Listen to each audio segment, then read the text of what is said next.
سەبارەت بەوەی کەوا پەرلەمانی کوردستان یاسایەکی دەرکرد بێت بۆ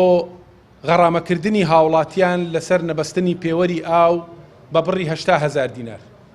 بۆ هەموو لایەکی ڕوون دەکەینەوە، بۆ هاوڵاتیانی خۆشەویستی کوردستان ڕوونی دەکەینەوە کە لە پەرلەمانی کوردستان هیچ یاسایەک سەبارەت بە پێوەری ئاو دەرنەچووە و پەرلەمانی کوردستان نەچۆتە ژێرباری هیچ غەڕامەیەک سەبارەت بە هاوڵاتیان. بۆیە من جارێکی تر بە ناوی خوشکوبراکانمان لە لیژنەی شارەوانی تەئکید دەکەینەوە لەوەی هیچ قانونێک لە پەرلەمانی کوردستان سەبارەت بە پێوەری ئاو دەرنەچووە،